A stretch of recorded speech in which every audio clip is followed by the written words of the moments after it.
Hi everyone, welcome back into Primetime TV. I am your host, Barbara Marville Kelly, and with me is my husband.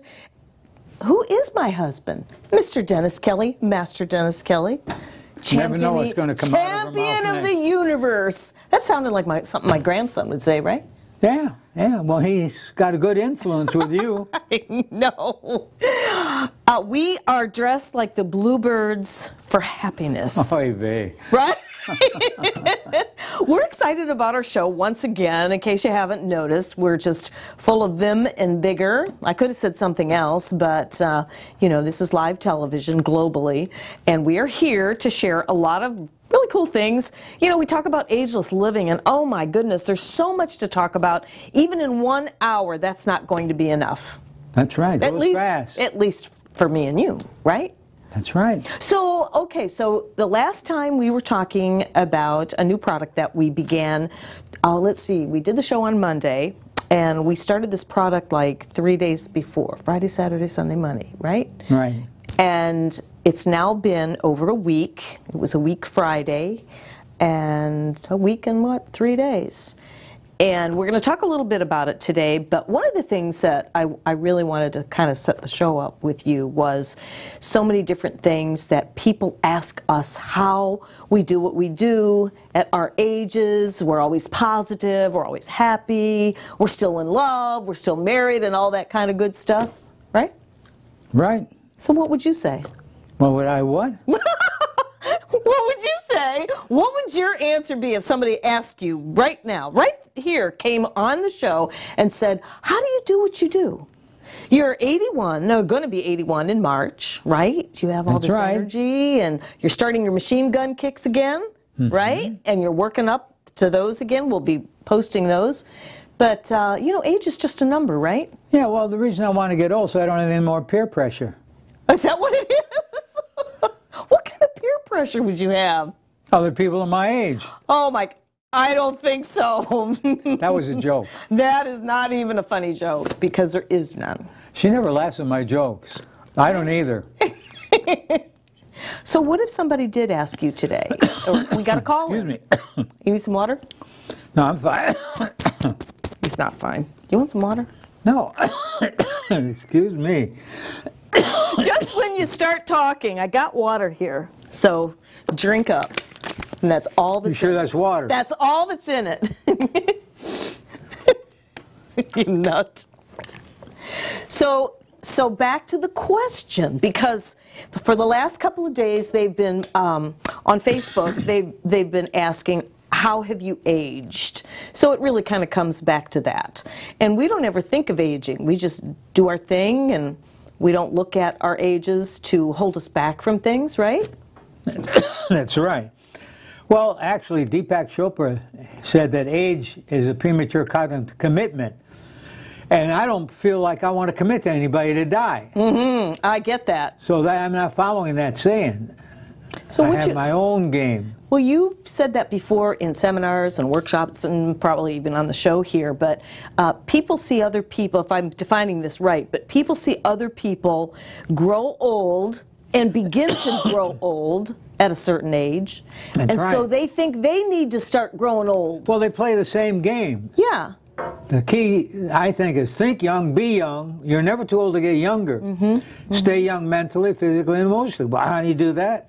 Well, there's enough books in the library that you certainly can find reason to do it, or the information to do it, and get some good mentors that are people that you respect, that have something that can contribute to your well-being. And then, of course, be your own director of your own movie. Right. Most people are directed, like life is like a movie. Most people are directed by somebody directing them. They're a character in the movie. The key is you be the director. And you can be the character in the movie. Think of that double whammy. And there. you've done that.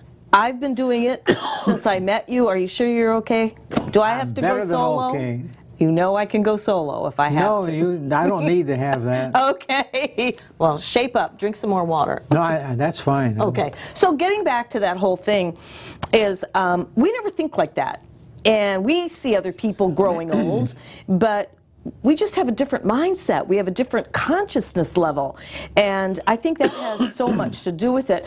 One of the things that they were doing is asking people to post pictures from their first profile and then a picture like from right now. And you know, I never really thought about that, but I did it anyway. So I don't know if we have those pictures to throw up just for the heck of it, but I just thought we'd have fun with it and show those. Or you could go to my timeline and check it out. But that was like 2007 and 2019, this year now, and I thought, you know what?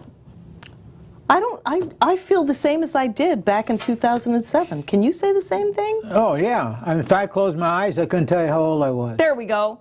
There's the Facebook right there. Look at you.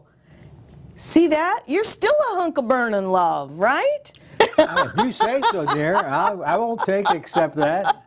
Only, you know, you've got the more whiter silver hair, like kind of like the gray fox, the mustache going on, and all that. I'm trying to hide the defects. Oh, is that what it is? That's what it is. And then we did mine as well, and my same profile picture has been up there for a long, long time, and I changed it a little bit, but this is 2007. And the one next to it is 2019, that's today. And I found some really cool comments on other people too that were posting their pictures up there. Because, I mean, a picture can say a lot, but it's really how you feel inside, right? Absolutely. And so how do you feel inside? How do you describe how you feel as of today? Well, it's not that hard to determine how you feel. I mean, do you have a headache? Do you have a stomach ache? Do you have any aches and pains? Do you feel like you're in a good mood? The key is we're responsible for our own moods. Too many people depend on other people to make them happy and make them in a good mood. Nobody needs to make me in a good mood. I know. The key thing is to be happy in spite of things rather than just because of things. And that can add years to your life and life to yours. In fact, there was just not too long ago, about 20 years ago, a woman named Ellen Langer of Harvard University did a study with a group of geriatrics all over the age of 75. And they were to meet at a retreat for 10 days. And what they did before they went to the retreat is they took every type of biological test to determine their biological age rather than their chronological age. And then for the 10 days, they were to read newspapers from 20 years ago. They were to talk about things that happened 20 years ago. They dressed like happened 20 years ago. And after the 10-day period in the isolated, they didn't have phones, no TV sets or anything like that. Oh, imagine that. They tested their biological age, and they age as much as, in other words, the biological age was 3 to 5 years younger. Younger? Than they were when they stepped in there in 10 days. So how do you explain something like that? Because we're constantly secreting chemicals in the body, hormones, changes, and so on. And when you think young, your body then starts producing some of the hormones it did when you were that age. How many times have I heard you say that? That's interesting. In fact, it was Deepak Chopra, when we were working with him, that he explained that. He said, if you go back in time, say, the younger you go back, like say me in my 80s, and if I want to get some juice from the 20s or 30s or whatever, I could go back to that time and imagine what was happening to me at that time. It had to be a feel-good time, though, picking a feel-good time. And by doing that, the body then releases certain hormones that they don't release anymore. The same type of hormones that were released back then? Back then. That's amazing. Most people don't know that. You know, I have to touch on something because I took some notes from Dr. Oz today, and you just triggered this because some of the notes that he was saying was very similar to this. First of all, he was giving anti-aging tips, and one of them was to have a social connection. And because overweight was what he listed here as one of the challenges in aging. Being overweight, because it affects so much in the human body. And I mean, you have a laundry list of what it can do. But you know what he said? He said, hang around thin people and you'll lose weight. I swear. I'm quoting exactly what he said. Well, that makes sense. Yeah, yeah. It does make a whole lot of sense. And to your point, it's all that conscious level and taking yourself back. It's just like when I'm on the dance floor. I mean, you know, it's all over. I think I'm like age 13 dancing on the Club 1270 up in Detroit, Michigan, right? Even to this day, and I just turned 70 last year. But it does that. I feel so young when I'm doing something that I love and something that I did when I was in the teenage years, living in the 60s with Motown and, oh my goodness, Smokey Robinson and the Four Tops and Chubby Checker. Well, most people, unfortunately, were genetically wired to be negative for survival purposes. Yep. But most people, when they go back in time, they will be thinking about the times that weren't good. Yes. For some reason, they like to dwell on that. A lot of people do. So the key thing is switching that switch from the negative in the past to the positive in the past. Yes. If I want to get a quick fix, I can go back to my childhood times that were very pleasant, that I can think about, and I know it puts good feelings, good hormones into my body. And that is something that you don't have to do a lot of, just 5 minutes a day, reminisce in the past. Yeah. Only with the good things. Only with the good things, and that is so true, because what you think about, you bring about, and we've proven that time and time again. And to that point, just thinking about things, thinking about, you know, different fashions, like you were saying, the tests that person did in going back and dressing like the 20s and the 30s. It made a difference of their age biologically. I don't hang around old people if they act old. I mean, I'll give them some advice, I'll try to be friendly, but I won't associate in my personal life with people like that. They have to either be older people that think young or young people that think young. And it doesn't matter. I can handle young people thinking young. Yeah, I know you do. You do. I do too. I like being around young people. It's just, it really, and you know what, it's very educational too, because we learn what the younger class of people are going through. And you know what? It's not easy in this world today for the millennials and the generations coming up. They're under a whole lot of stress. In fact, we were talking to an individual on the phone just a couple days ago, and he was telling me that he was talking to someone that was in that millennial age, and did kind of like a survey, sort of, and gave this person about 5 things on what was the most concerning for them. And I think what did he say? He said finances, he said weight, he said depression, he said there was a couple other ones, I can't even remember what they were now, but they were pretty powerful. And this person who was in the millennial age came back and said it was weight and depression. Weight and depression. And he asked this person, I think it was a female, if I remember correctly, and he said, well, why would you be depressed? Why? She held up this right here, said because of this. Because of this, social media, the demands, the bullying, all the crazy stuff that's going on out there. And I tell you, when you really kick back, step back, and just take a deep breath, people are wanting to get back to basics. They're wanting to talk to you physically, face to face, to talk, to get to know you. And I love to hear that. As much as I love doing FaceTime with my little grandson on this, this is the biggest pain in the neck to me sometimes. I am just being brutally honest.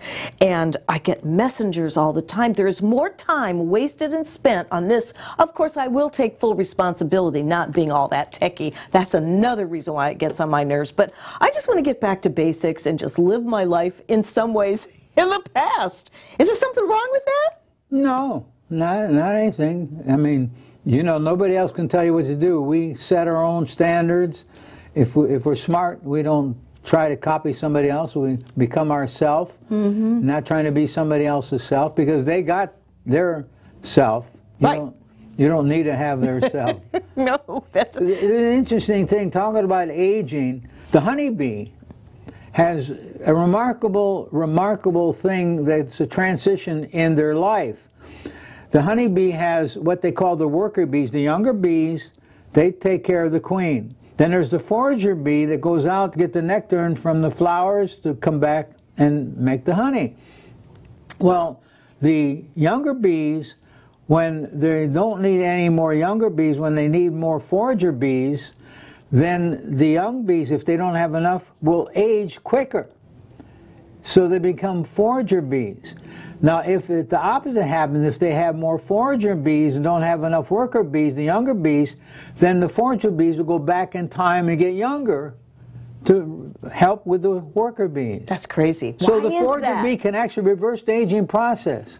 It has to be the way they think is through stimulation. Yeah. If they can do it, well, we can do it to a degree. I believe that. It's all in the head. It is, and something else that Dr. Oz said that was very profound, and I resonated with it. I couldn't write look at, these are my notes, they're all scribbly, and I was going to rearrange it all, and I said, oh, what the heck, I'm just going to go with this, just fly with it the way it is. But these anti-aging tips make so much sense. He said, these are the things that are really purposeful in people that want to do these anti-aging tips. Happiness. We're going to talk about happiness here, what we feel and know happiness is. And you may want to kind of think about this too and think right now what happiness is for you. He also says purpose. Purpose and meaning. We want to have a purpose and meaning, and that helps to contribute to the happiness. And I thought this was really profound. And then you know what he said? To the point that you were saying, pick the right tribe. Pick the right tribe. In other words, just what you were saying, hang out with people of like minds, which we've learned to do over many, many years. And we're not coming from a, we are better than someone. I don't want you to take that from this show. We are with people with like minds, like interests. It just makes sense to do that, right? Pick the right tribe, he said. Well, there are basically several stages of people as far as their interaction and thinking and the way they communicate. For example, 27% of the population are negators. They walk around with their umbilical cord ready to zap you. Now, the negators do not live long. And usually when you're a negator, you don't ever change. I mean, they're that far gone. Then there is the waiters. 60% of the population are waiters. I don't mean waiters at a restaurant, but waiters mean they can't wait for 5 o'clock to come so they can get out of work. They expect to wait for things to come to them. They expect for people to wait on them. And they're always waiting for something to happen. They don't make it happen. Then 13% of the population are achievers. The problem with the achievers, they'll try to go to a wall and make a door out of it and butt their head against the wall. The achievers are the type A personality. They will become, in a lot of cases, successful physically, I mean, excuse me, monetarily, but physically they end up with, either if they do live long, with a lot of problems, arthritis, cancer, things of that nature, every type of disease you can think of, because they pay a price. Then there are the 3% of the population are superachievers. They outlive the general population. They're the dreamers. They're the ones that write their goals down. They're the ones that look at life as a beautiful opportunity. They look at problems as opportunities. These individuals control the whole pulse of the country in a sense. In other words, these are the examples. When I say they control, that was the wrong phraseology. They are encouraging other people around to be like them. And even though they have a tough job getting the masses to believe in this, as long as one person has lived because of our existence, I feel and improve their life because of us, we've truly succeeded. I truly believe that as well. You're a 3%er. I'm a 3%er. I believe we are. And you know what? It doesn't mean that we are successful with every attempt.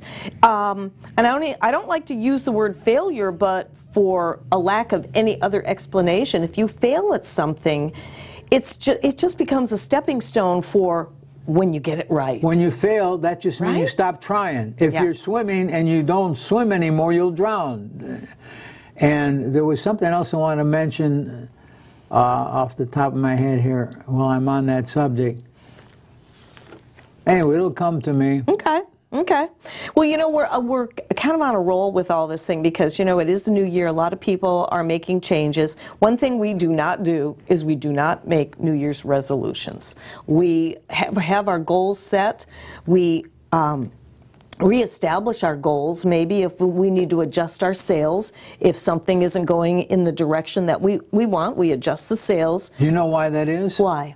Well, when you make a New Year's resolution, you got an event that you want to happen, some event. Mm-hmm. The challenge is, how do you get to that event? To get to that New Year's resolution, you got to change. Mm-hmm. So that's where goal setting goals on New Year's. That's right. That gives you a plan.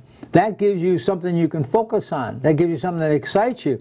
A resolution is like an anchor over your head. I'm glad that you said that because it's almost like you can, you probably heard me say time and time again, perception is everything.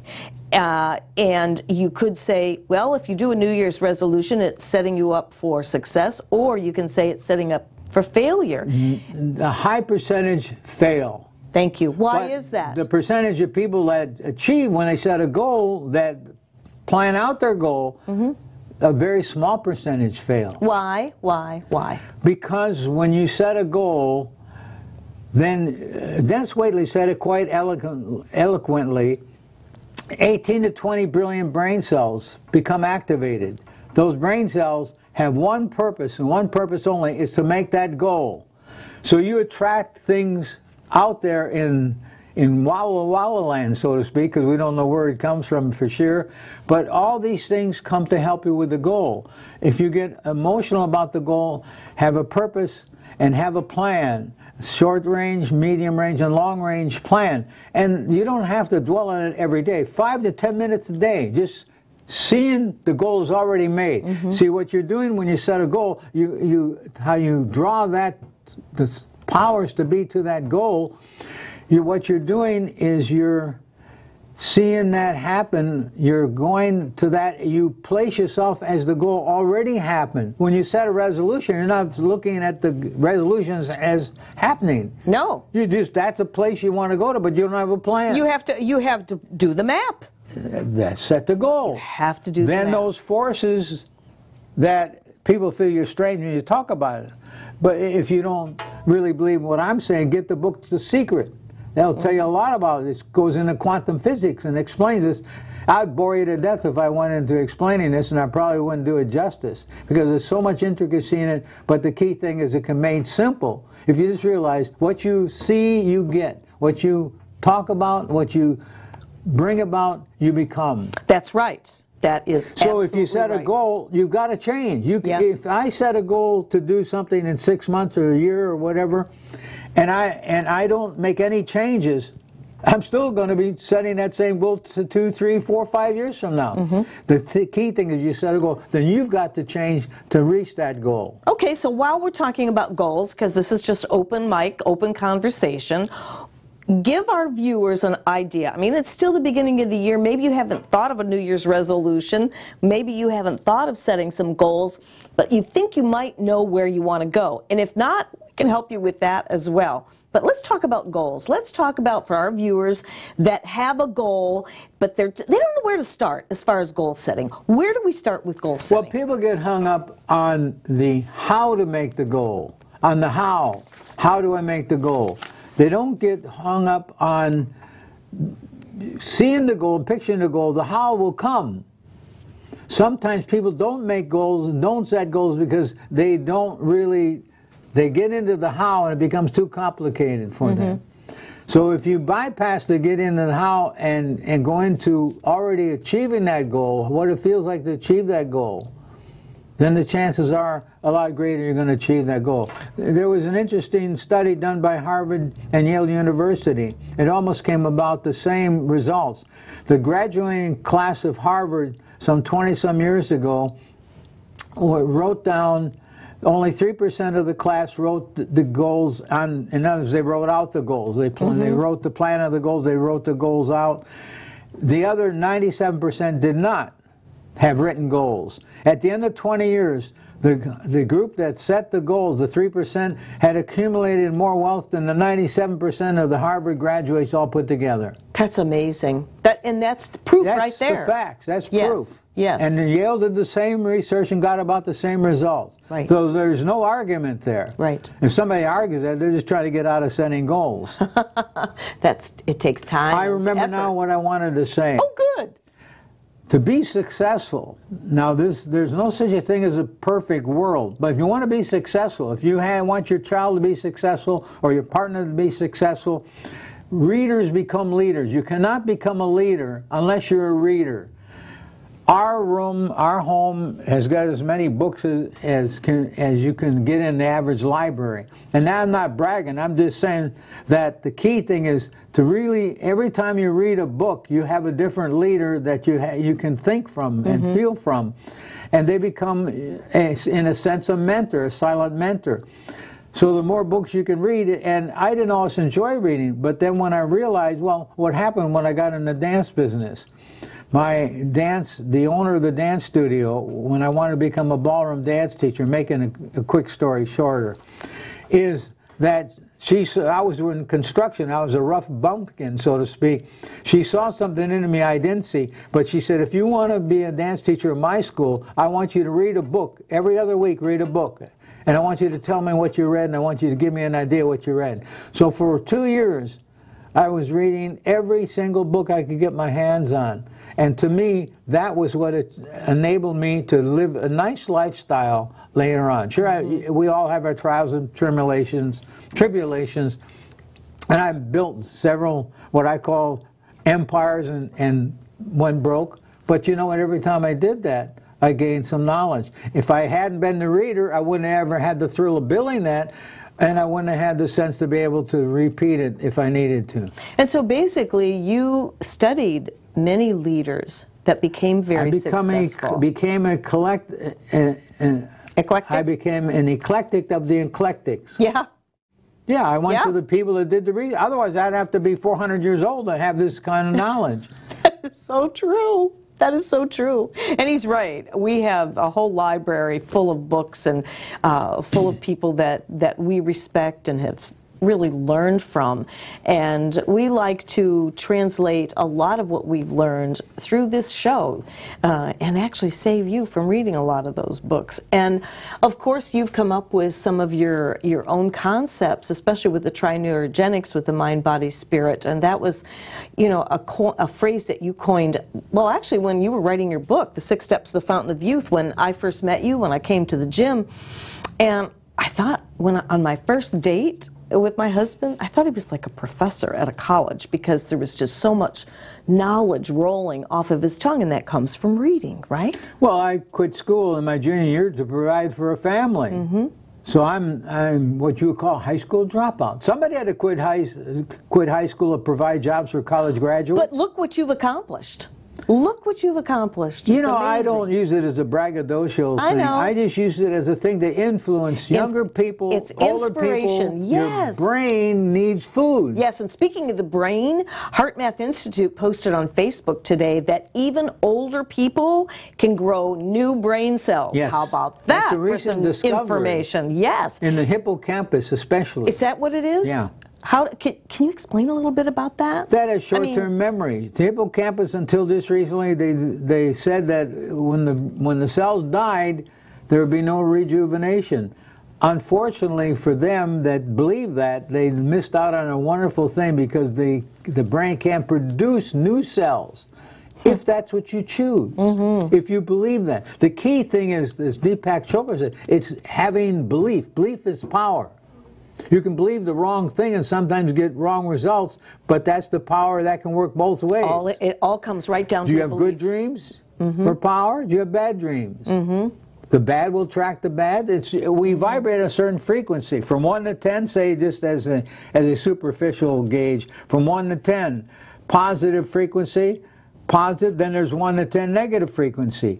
Vibrating at a full 10 in a positive frequency would be too much. It would be exhausting. So what you want to do is like you won the lottery, well, enjoy it.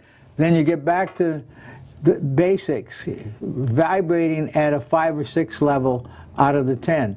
And the negative, sometimes you have to go into negative and vibrate at a 1 or 2 point negative to get your butt off the chair. Get you revved up. Get you revved up. Yeah. So there can be good negative using the negative. Anna Weiss wrote a book called The High Performance Mind. The high performance mind, she claims in her book, and I agree with her, is one that at that state it can build up desire and principle of success in any given moment. In other words, using your emotions to be able to be a byproduct of success.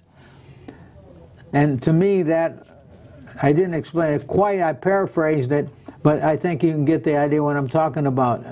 A high performance mind is one that can create that stage for desire and benefit, and do it in a manner that is very, very profoundly effective. And that makes a lot of sense. It brings me back also to Dr. Oz's anti-aging tips, excuse me, and talking about high blood pressure. And even though somebody had asked, well, what if you're on meds? And he said, well, the meds will help to a certain point. And he also said stresses, and we're going to talk about that in this last half hour, and financial. Now, somebody also asked about hereditary. Dr. Oz quoted, only a third is hereditary. Everything else, the rest, the other 2/3 is lifestyle. And if you've known us for as many years as we've been on the planet, do we not talk about lifestyle? Do we not talk about stress? Do we not talk about how to eliminate stress? I mean, you can bring it down to a level that is livable and not allow yourself to become what has been dubbed as an epidemic for the 21st century, stress. The average person doesn't know what it does to our body. So even Dr. Oz was talking about that, and he also said that if you are a smoker, and I'm not being judgmental at all, but if you're a smoker, you're taking 8 years off your life. That doesn't surprise me. I know. So getting back to stress, getting back to you know, some of the things that I was really honing in with Dr. Oz was the fact that you can, if you make the right choices for yourself, and we're here to help you do that, you can, like you were saying, reverse the aging process, right? Absolutely. And the one thing he also said about high blood pressure, stress, financial, right? He said to pick the right tribe and make a human connection. He said that loneliness is also an epidemic. People that are lonely. So make new friends, call old friends. I mean, do anything you can to find the right tribe and make that human connection with people. I do that wherever I go.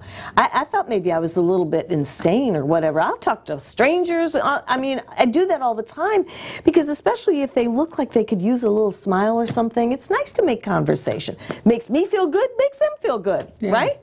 Absolutely. Well, HeartMath came out with, I feel, the best explanation of what stress is. When life's events do not meet up with your expectations and you fail to manage the results. Stress comes from inside, not outside. What happens, it's up to you whether you're going to stress out on it. I have 2 rules, and I follow them religiously. Rule number 1, don't sweat the small stuff. Rule number 2, everything is small stuff. We're here today and gone tomorrow. Why, in a sense, as I call it, be little, be big. Help people along the way so that you can better yourself.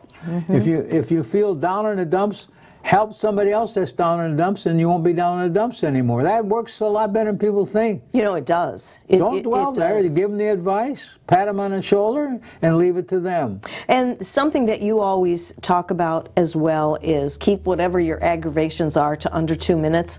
When I first met my husband, this made a major change in my life, and he is certified through HeartMath Institute, can give you all the validation of the clinical studies that has been done on stress, how it affects the heart, how it affects your psyche, how it affects everything, right down to your mind, body, spirit, and soul to the nth degree. When you told me that 5 minutes of an angry thought can dump between 6 and 7 hours of cortisol and the worst chemicals in your system. Only 5 minutes of an angry thought.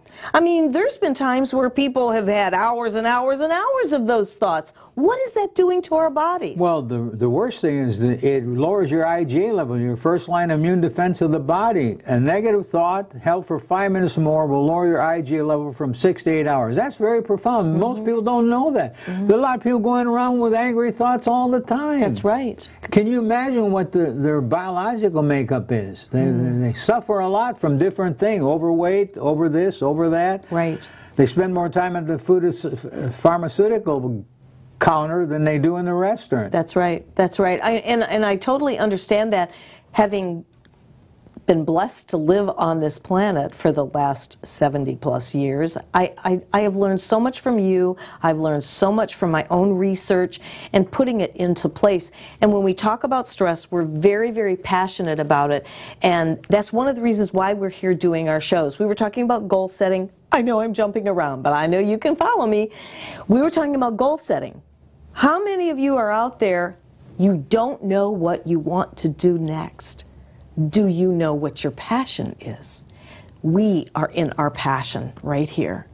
And that's the biggest way to set up your goals, is if you create your own passion, right? How many people, we know a lot of people, well, I go to work every day, but I never ask myself, what is my passion, right? It is almost scary when you think of the power that goal setting is, because it's almost like having a loose dragon, because it can get, how do I say it? It can get where sometimes it goes so fast, you become so successful, you don't feel like you deserve that kind of success. And I can say this without any equivocations. When I first built up what I call a very successful business, and it happened so fast because I used all the principles, I didn't feel I deserved it. And eventually that business went broke because I didn't feel I deserved that kind of success. The key thing is how solid your success is has a lot to do with your self-image. And the higher your self-image is, the more successful you can become. Oh, that's a big deal. That's yeah, it's a very big deal. And that's hang around people that when you leave their presence, you feel good about yourself. Exactly. When people leave your presence, do they feel good about themselves? We They probably, hope so. a lot of times people feel like, excuse my expression, crap. Yeah, yeah. I had a conversation with a girlfriend the other day about that. And that's how she was feeling when she left the presence of another. And I said, you know what? I don't think it's supposed to be that way. We're supposed to make our friends and family feel good. You know, that's where, when we come from love. Gosh, we are so running out of time here. We're in the last probably quarter or thereabouts of our show. But we've got about 20 minutes, and I want to really go into a couple of things that we do in addition to our meditation, our prayer, our centering, living a heart-empowered life, which many of you that has tuned into the show before, you've heard us talk about this consistently, and we do walk our talk. Last Monday, we talked about this product that we started taking, and believe me, we do our homework, we do our research before we even start talking about anything. And even though we are masters at stress, right, even we have those moments that, like a plumber with leaky pipes, right? We all have that. We all have that. Perfection is only a direction. We are not perfect people. And we like to believe that we have a good program that we follow that works, that we've implemented for other people, for our Tai Chi students, our Tai Chi Qigong instructors and the like that we've certified and all. But every now and again, especially when human beings have not learned how to manage their own emotions. Let me say that again, because I believe this wholeheartedly when it comes to family members, when it comes to friends, when we fail to manage our emotions. I know you can answer this. What happens? When we fail to manage our emotions, then we lose grip on things. We do. And then our controlled by other environments, like people that maybe we don't want to be controlled by. Yes. In other words, if you don't stand for something, you'll fall for anything. That's true. That's true. So the reason why I'm saying this is we're always looking for other ways in addition to our stress management program and other ways to help us be as healthy as we possibly can. Wouldn't you say that the healthier we are, that the easier it is to handle the stress? Well, absolutely, because as you get older, unfortunately, if people don't do something about it, you can't handle as much stress without being affected physically, mentally, and emotionally when you get older. You take a 21-year-old, have the same situation as a 71-year-old, the 21-year-old is going to produce a lot less hormones in the negative than the 71-year-old. It's going to affect them biologically more than the 20-year-old. So when you get older, that's why in Asia, when you get into the martial artists and so on, they get older, they get better. Exactly, and they do, and you're a perfect example of that. You have gotten better. Absolutely. In a lot of ways, and I'm not fooling myself. There are some things that I can't do as well as when I was in my 20s, but they're very few. I know, because you kept it up. You kept it up. Yeah. You kept it up. You kept it up. That's how you were able to win that 6th world trophy in 2016 at age 78. I believe that that's why I've been able to heal the broken wrist, the knee meniscus, and all that crazy happiness down there. But it leads me into this product that we've been talking about, because we feel in our heart of hearts that you can repair, rebuild, and rebalance your health and your life overall. And so we found this product called the Solera, and they're adaptogens. These adaptogens have been around for a long time, and we kind of touched on it last Monday. And this whole week, we have been able to test it out, tried and true.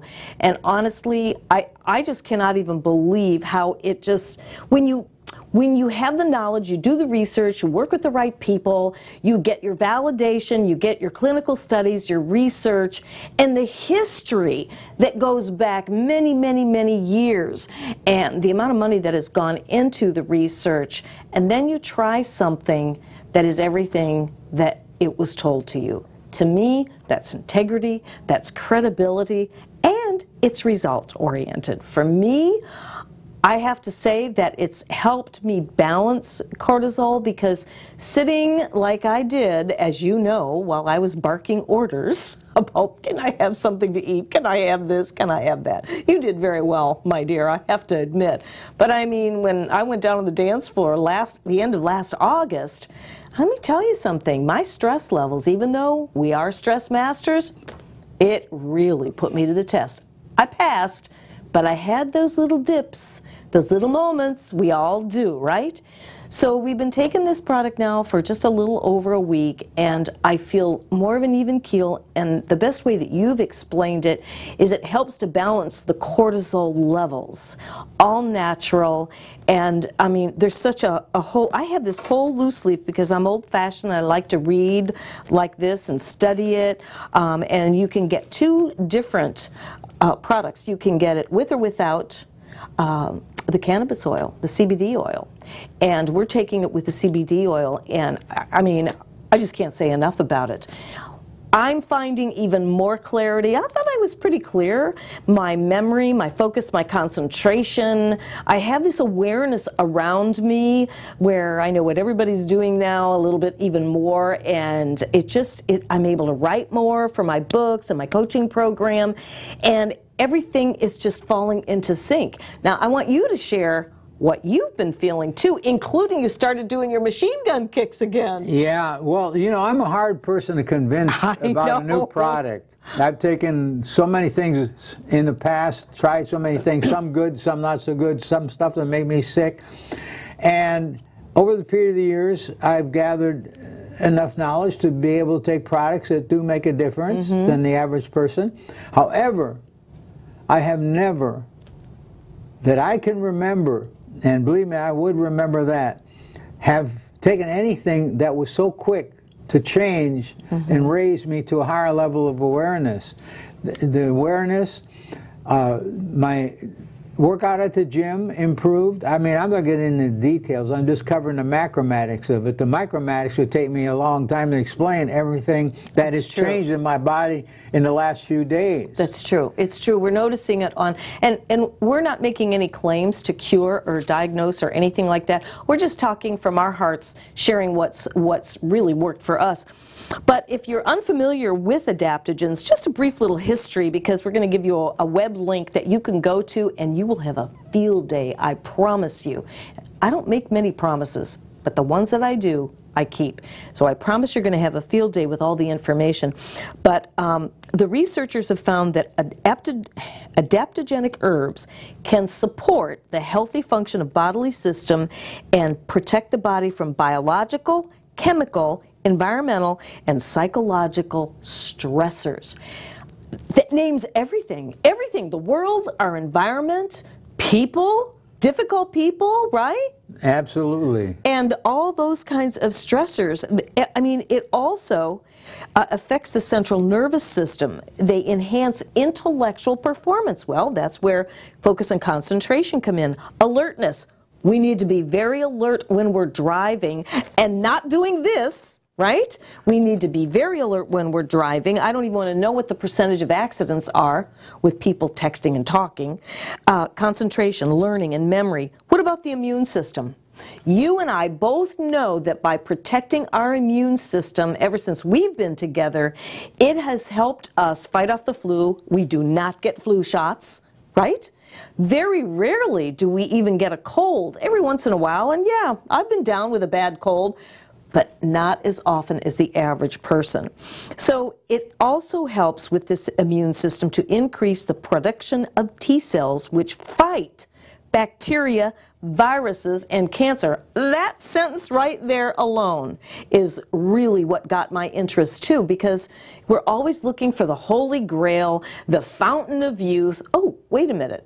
Maybe the fountain of youth does exist here in Florida. It does. Maybe in this product. It's called Solera. I'm going to give you this link right now, and we'll be putting it up on the show. Newuage that's NEWYOUH. There it is right there.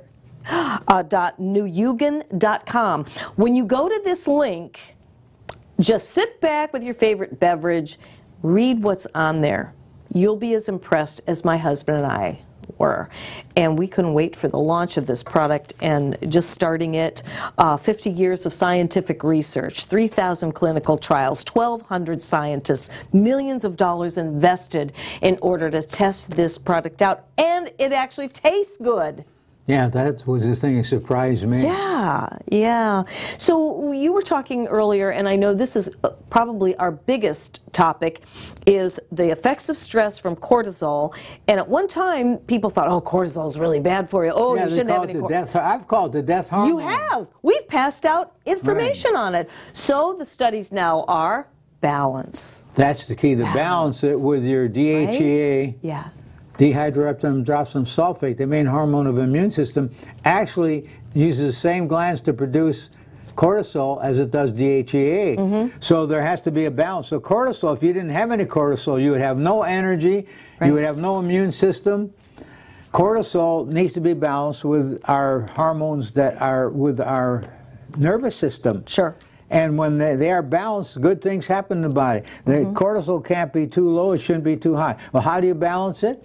Well, the things that we're talking about now balance it. Any good thing you do, any good thing you say to yourself, self-talk, actual talk, what do you say when you talk? What do you think when you're talking to yourself? Those words have a meaning. They will be the sum total over a period of years of what you are. That's right. And we can change that by just simply changing our talk and changing our internal talk. Yes. And external talk. Yes.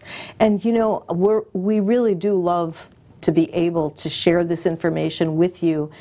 I wish we had somebody to do all the, well, somebody did do all the research. These people, 50 years of scientific and 3,000 clinical trials, yeah, we did have the people do the main research. There's been a lot of eclectics there.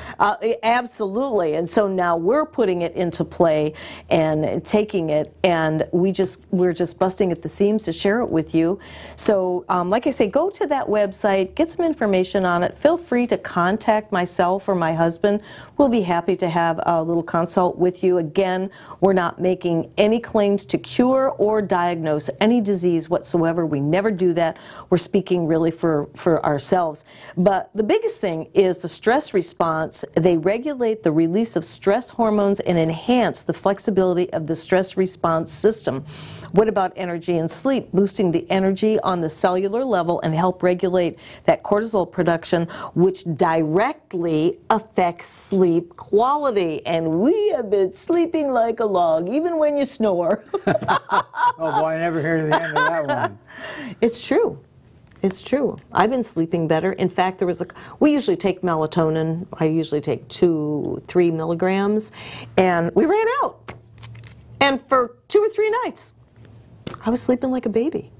And that's a whole nother show on sleep and sleep deprivation. Are you an overnight worker? I did that for 12 years out of 15 at the Home Shopping Network because we built a huge time slot in the middle of the night, so they kept me there because we had so many shoppers and it was so much fun and la la la. My circadian rhythms didn't think it was so much fun. And fortunately, I was able to get back in a good sleeping schedule. But there's so many reasons for why we're stressed out more than we need to be. A sleep deprivation is one of them. Or if you have broken sleep through the night. You know, you're not getting that deep REM sleep. Okay, I'm going to be quiet. Your turn. What we're not genetically, in a sense, in other words, we're genetically engineered to be more negative than positive for survival purposes. Mm-hmm. Well, the 21st century did not catch up to when we talk about the Paleolithic ancestor days. Their concept change were very minimal. Kill the game or the game kills you. Yeah. Eat, sleep, and proliferate. So the key thing is now is we've graduated mentally far from that day, but emotionally we haven't caught up with the mental. We've gone so fast with the mental that the emotional IQ is more important than the regular IQ. So would you say, okay, so we get a little help with the adaptogen formula. It helps us really focus on balancing the cortisol so you're more on an even keel, which I'm thinking in turn is going to help us be able to focus more, help us concentrate more, help us maybe find our passion, right? Help us set those goals, because when you're so busy caught up in that routine of stress, daily, ongoing, chronic stress, putting out fires here, putting out fires there, the kids are running you ragged, and there's no structure, right? When you control that stress, you're able to be more creative. I know I can be way more creative when I'm not putting out fires here or there. Aren't you? Yeah, and it's like acid dripping in the system. The stress that we are under, it's like acid slowly dripping away in our system. And we can control that. The key thing is your inner conversation, like I mentioned, and your exterior conversation. What you say to other people and what you talk about when you're talking. Exactly. There's a lot of negativity in self-talk. When we both read the same book, I don't even think we were together yet. We both read the same book separately. And that was Chad Helmstetter, What You Say When You Talk to Yourself. Great book. Or Making Choices. He wrote another book, Making Choices. The other one is Choices. And honestly, I started reading those 2 books. Gosh, I think I was about to get married. And I was already in that mode of thinking of personal growth and development. And then I became pregnant, and that made me do a whole lot of research on how to be a mom, how to be a good mom, how to be an effective parent. And that was almost 50 years ago that I did that homework. And guess what? It worked. Well, look what it did for you and your children. That's right. You've got 2 fine boys that are my stepsons, and I think the world of them, they think the world of us, and they're very successful. Very much so, very much so. Did a great job being a single parent raising those kids. Yeah, there was a lot of challenges there, and that's why I think I needed to listen to the professionals, the mentors, my mentors. I remember listening to Dr. Sonia Friedman. She was on the radio. I wasn't even 20 yet. And I'd flip that on and I was like, wow, that made sense. I was so fascinated with the human brain and why people did the things that they did. And it was motivating to me to find out more so that I could be a really good person and a good spouse, a good mom, and now a good grandmom. So it's all good. We only have 1 minute. I can't believe it. Boy, that was the fastest hour. We could keep going for the rest of the night. Boy, she's not kidding about that. But we do have Michael coming up at the 7 o'clock hour, 62. Who knew? And that is an awesome program. You need to take a break if you need to, and then come on back at 7 o'clock. And we will be back next Monday. Well, you're not going to. We're going to give you a day off. We're going to do What's Your Story with Helena Trengata, and Crisula Gauze is going to be joining moi next week, and it'll be a very, very good show. And in the meantime, I will be over at the Big Cat Rescue and doing our chamber show this Wednesday. So we want to thank you for joining us. Check out these products that we're talking about. We just really want you to live the best quality of life, and you can rely on us to doing our own research for you. Thanks for joining us. God bless. Take care. Bye-bye.